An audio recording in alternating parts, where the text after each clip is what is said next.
Hello, everybody, and welcome to Rightly Dividing. My name is Steve, and we are picking up our sentence diagramming tutorials. And on this second installment here, we're going to be covering the 8 parts of the English language, 8 parts of speech. And you may notice here that I have my my browser open to the web app of Let's Diagram. I thought it would be kind of a fun way to use this to show you, or to show you and to teach you the 8 parts of speech. The only problem I ran into is as I was doing this and trying to record, doing it live, the canvas here became very cluttered. This is the space you got to work with. And even zooming in and out here with these zoom buttons, it became a little too small and probably wouldn't have been too good to be able to see. So what I did was I just typed it out. I saved it as a file, which Let's Diagram allows you to do, to save as a picture, and that's what we're going to be using.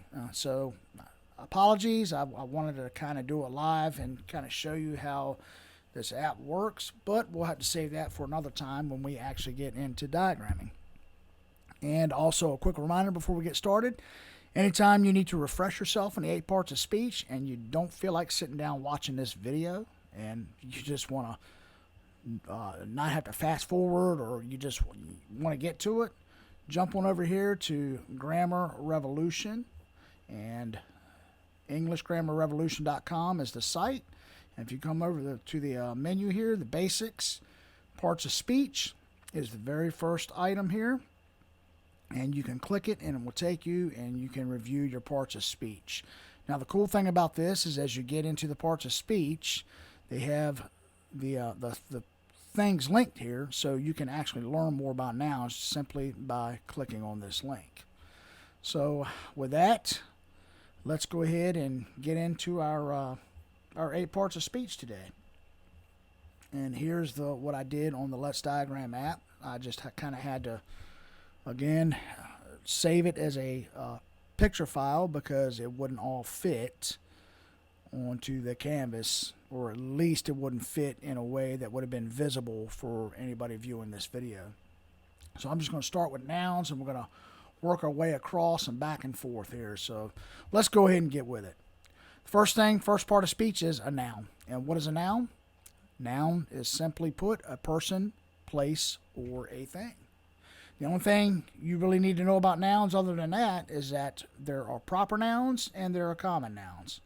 A proper noun is simply just that. It's something that's proper. A name usually is what it is. It can be the name of a person or it can be the name of a place. So Jesus, Peter, Paul, those are all names. Jerusalem, Israel, those are places. Those will be capitalized because they're proper nouns.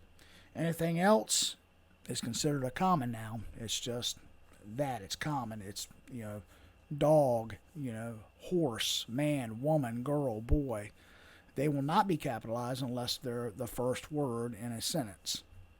And so really that's kind of it for nouns. There's not a whole lot to it. Next we got verbs. Coming to verbs here. And what are verbs? Verbs show action or a state of being. And I'll explain what that means, a state of being. But just know that when you're reading scripture, especially, you want to kind of pay attention to the verbs, because the verbs are kind of showing you what's happening, what's going on in the narrative or the epistle that you may be reading. Verbs are also categorized. You have transitive verbs, intransitive verbs, and then you have helping and linking verbs, I should say. Transitive verbs are simply verbs that transfer its action to its object. So if I say, I hit the ball, I'm doing the action, which is hit, and that action is being transferred to the verb's object, which is ball. And so you have this transference of action going on here. And if you don't understand this lingo, we'll get into all that. Right now I'm just trying to give a simple definition of everything that's going on, and particularly when we get into clauses and phrases and sentence structures and things like that, we'll talk more about transitive and intransitive and things like that. But an intransitive verb is a verb that does not transfer its action. So it's the opposite of a transitive verb.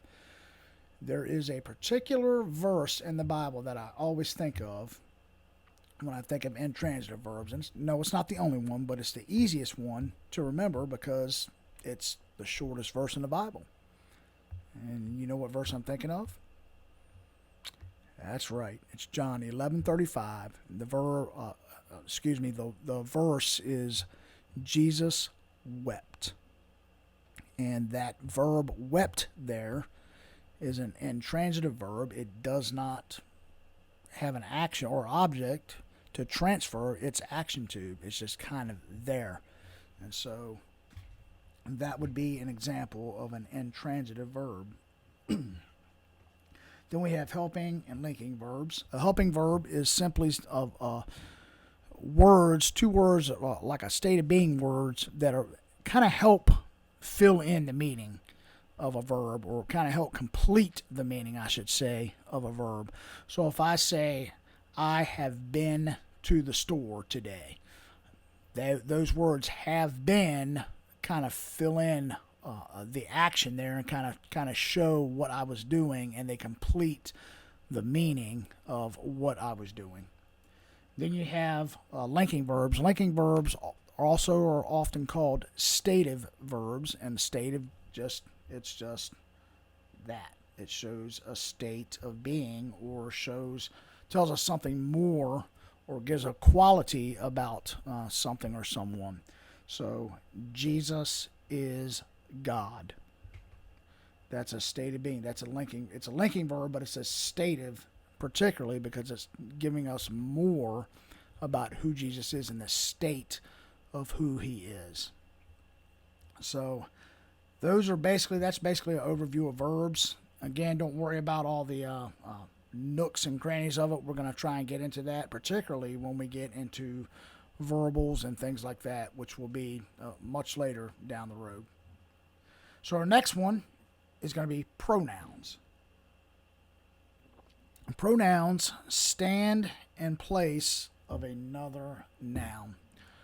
Basically, words like he, she, it, we, ours, yours, mine, things like that are all pronouns.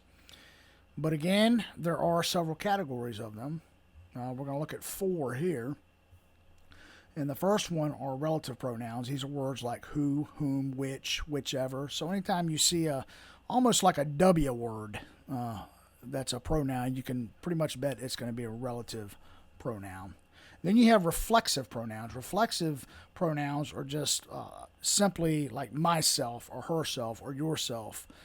They kind of emphasize what's going on more with the pronoun. So almost a emphasis. So if I say Jesus himself died on the cross, I could have left the reflexive pronoun out there and the sentence still would have made sense.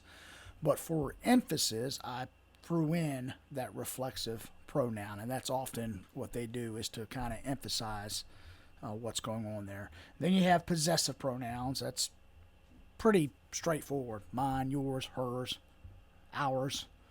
Those are possessive. My book, her car, our house, whatever. They're pretty straightforward. There's not a whole lot to possessive pronouns. And then we have demonstrative pronouns. And I believe, if I'm not mistaken, English Grammar Revolution, I believe they call them indefinite pronouns. And they're kind of the same thing, although I didn't see this and that on the list anywhere.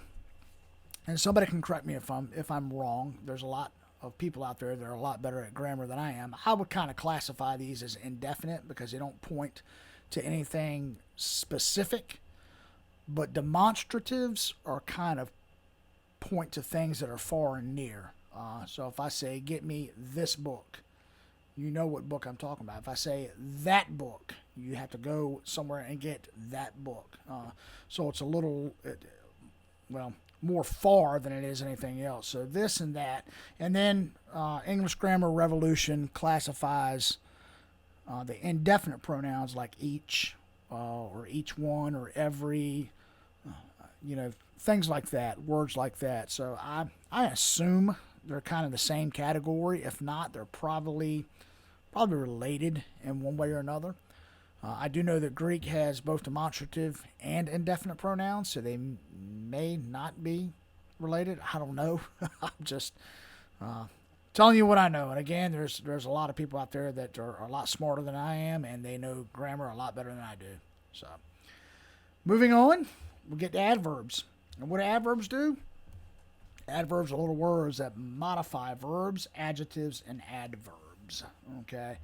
And these little things down here, these are questions that an adverb answers. And if you remember these right here, how, when, where, why, and to what extent, you'll know that the word you're looking at is an adverb. So you want to remember these. And if you go under English Grammar Revolution and look at the parts of speech and you click on the adverbs, that it'll tell you the same thing. It'll tell you those are the questions that they answer. So it's going to tell you how something was done, or when something was done, or where something was done, why something was done, or to what extent something was done. And it's just they're going to modify verbs or adjectives or other adverbs. And typically they won't modify nouns. Then you come down to adjectives, and normally I will go over to prepositions, but I want to take adjectives next because it's kind of the same deal here. You have adjectives, you have questions you want to ask in order to know whether it's an adjective. Which one? That book. What kind? The brown car. How many? 3 flowers. Whose? Hey, it's hers, So you can see here how pronouns can act as adjectives here. And so you want to remember the questions really for both adverbs and adjectives, and will help you a great deal, particularly when you're diagramming and you're trying to figure out, okay, what part of speech is this? What is it modifying? And when you're diagramming, you're always going to have to make some kind of interpretive, subjective decision. However, if you can stick as close to these questions as possible, you'll greatly minimize getting it wrong. And so those are kind of adverbs and adjectives, and I wanted to take them together. Let's move on to prepositions now. Prepositions, these are words that show relationships between nouns or between other nouns, and they answer things, not answer things. They show things like location, where it's at. They show motion towards something. He went towards the house, or he went to the house. They show motion away from something. He came from work. They give more detail about something. And so prepositions, I believe, if I'm not mistaken, on the English Grammar website, let's run over there real quick. I believe she has an illustration of an apple and a worm, and it kind of shows you the relationship. Yeah, let's look at that. Yeah, there we go, right here. So it kind of shows you how the worm is in relation to the apple. So the worm is above the apple, it's through the apple, it's on the apple, up the apple. And so basically that's what prepositions do. They're kind of showing that relationship between the noun and its object. I should say, you have a preposition and then you have a prepositional object, which we'll come to as we get later on into the diagramming tutorial. Then conjunctions.